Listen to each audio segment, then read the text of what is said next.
Channel subscribers அனைவருக்கும் வணக்கம். நம்ம யாரையும் இழிவுபடுத்தியோ தரம் கொடுத்தோ தனிமொழி தக்க இருக்காது நம்ம சேனலில். பொதுவாக ஒரு விஷயத்தை போடுற போது அதை உண்மைத்தன்மை ஆராய்ஞ்சதை போடுவோம். எந்த ஒரு மத அடையாளத்தையும் அழிக்கிற மாதிரியோ எந்த ஒரு மத தனிநபர் அமைப்பையோ எந்த ஒரு இது தக்கிற மாரி வீடியோ போது அதை ஆரம்பித்து நம்ம இந்த வீடியோ எடுத்து நம்ம சேனலில் அப்லோடு பண்ண மாட்டோம் அப்படின்னு சொல்லிட்டு வன்முறைக்கு நம்ம சேனல் இடம் கொடுக்காது அப்படின்னு சொல்லிட்டு திருப்பி ஆரம்பிக்கிறேன். என்ன விஷயம்னா, இன்றைக்கி ஒரு விஷயம் தமிழ்நாடு ஃபுல்லாக போயிட்டுருக்கு. என்னென்னா, தமிழ்நாடு ரேஷன் கடை உரிமையாளர் சங்கம், ரேஷன் கடை உரிமையாளர் சங்கத்தினுடைய தலைவராக இருக்கக்கூடிய தினேஷ் பேசியிருக்காருங்க.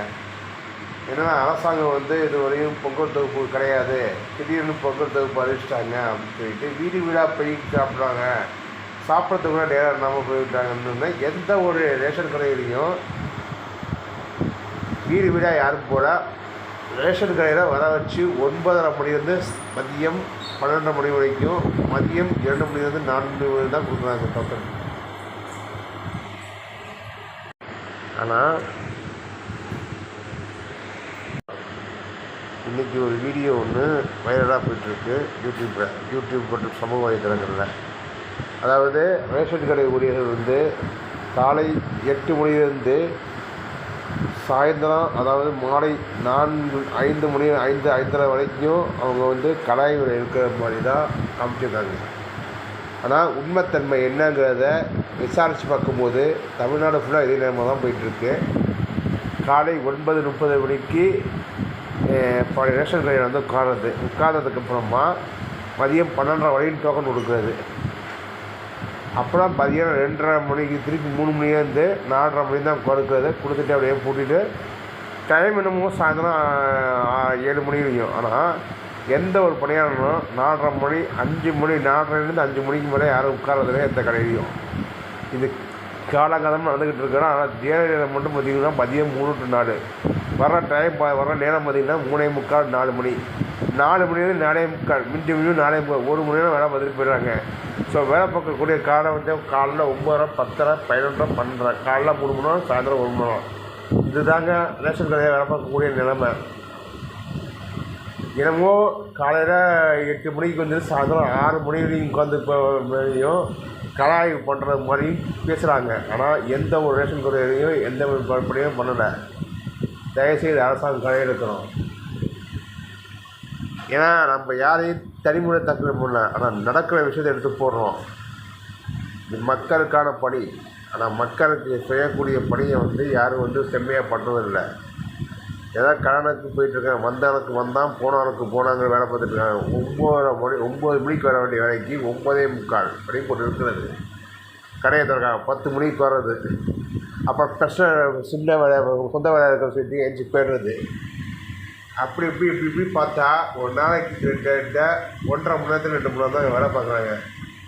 இதுக்கு இந்த மாநில தலைவராக இருக்கக்கூடிய காலையில் 8 மணிலேருந்து சாயந்தரம் 6 மணி வரைக்கும் உணவு உண்ணாமல், உடுக்க உடையிடாமல், சாப்பாடு திறந்து எல்லாத்தையும் திறந்துட்டு வேலை பார்க்குற மாதிரி பண்ணியிருக்காங்க. ஒரு பில்டப்பான ஒரு மாயத்தோட்டத்தை கிரியேட் பண்ண உருவாக்குறாங்க. தயவுசெய்து அரசாங்கம் கதை எடுக்கணும் இந்த விஷயத்தை.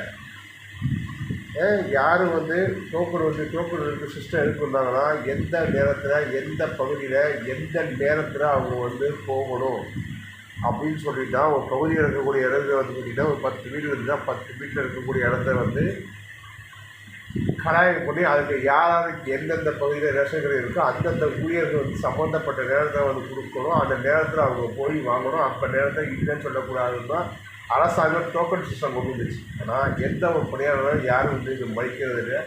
எல்லோரும் காலையில் 9:30 மணிக்கு உட்கார வச்சுட்டு சாயந்தரம் 12:30 மணிக்கு கிளம்பிடுறது. திருப்பி 2:30 மணிக்குன்னு சொல்லிட்டு 3:45 4 மணிக்கு வர்றது. 4 மணிலேருந்து 5 மணி 4:30 மணி இல்லைன்னா 4:45. ஏதாவது ஒரு கல்யாணம் மட்டும் தான் 5 மணி உட்காந்துருக்காங்க. அது ஒரு தப்பி. ஆனால் ரேஷன் கடை டைம் பார்த்திங்கன்னா காலையில் 9 to 12:30 மதியம் 3 மணி 7 மணி வரை. இது எந்த ரேஷன் கடையும் ஃபாலோ பண்ணுறதில்லை. முறையாக இதை அரசாங்கம் கவனித்து இந்த பிரச்சனையை கடைய இருக்கணும். கூட்டுறவுத்துறை அமைச்சர் அப்போ ஆய்வு பண்ணணும். ஆனால் இப்போ இருக்கிற நிலைமை என்னென்னா, கூட்டுறவுத்துறை அமைச்சர் வர்றாருன்னா கீழே இருக்கக்கூடிய செயலாளர்கள் வந்து என்ன சொல்கிறாங்க, அந்த சம்மந்தப்பட்ட இதுக்கு அலர்ட் பண்ணுறாங்க. அதுக்கு எதுக்கு இங்கே ஆய்வு போகிறாங்க? ஆய்வுங்கிறது எதுக்குன்னா, இந்த நேரத்தில் அவங்க வேலை பார்க்குறாங்களா, பொதுமக்களுக்கு இன்னும் இருப்பதா, பொருள் சரக்கு வச்சுக்கிட்டே இல்லைன்னு சொல்கிறாங்களா, இதெல்லாம் கணக்கெடுக்கிறதுக்கு தான் இந்த ஸ்குவாடு போட்டுருக்காங்க. ஆனால் இப்போ ஸ்குவாடு யாரும் வந்து முறையாக பண்ணுறதில்லை. இப்போ தோராயமாக 1ஆம் நம்பர் கடை இந்த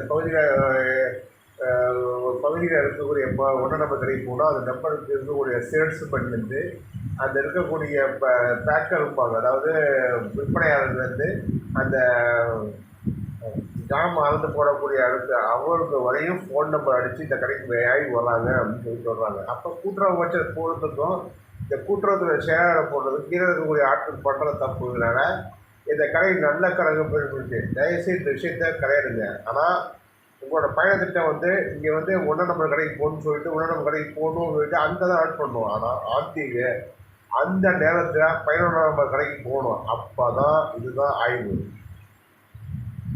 1ஆம் நம்பர் கடைக்கு சொல்லிட்டு 11ஆம் நம்பர் கடைக்கு போகணும். அப்போ தான் அங்கே என்ன நடக்குது, யார் என்ன பிரச்சனை பண்ணுறாங்க, சேல்ஸ்மேன் அவங்க வேலை பார்க்குறாங்களா, கட்டுனர் அவங்க வேலை பார்க்குறாங்களா, இதை வந்து கண்காணிக்க முடியும். இதை அரசாங்க காதை கொண்டு போகிற இதை கரையிடுங்க. இதை விட்டிங்கன்னா மக்களுக்கு நிறையா பிரச்சனைகள் வருது. ஏன்னா இன்றைக்கி இருக்கக்கூடிய பிரச்சனை ஒவ்வொருத்தருக்கும் ஒவ்வொரு பிரச்சனை வருதுங்க. எல்லாத்தையும் ஒதுக்கி வச்சு தான் ரேஷன் கடைக்கு வர்றோம். அது வந்து வேட்பதிவு கைரேகை வச்சு தான் நீங்கள் பொருள் வாங்கணும் சம்மந்தப்பட்டது கொடுத்துருங்க. அதுக்கப்புறம் பிழை ரேகை பிடிப்பு அது வரக்கூடிய ஆட்களுக்கு டாக்டர் மருத்துவ பணி இருக்கக்கூடிய இந்த மருத்துவ பரிந்துரை வச்சு அதுக்கு தகுந்தாப்ப இருக்கக்கூடிய அவங்க சம்மந்தப்பட்ட ஆட்களுடைய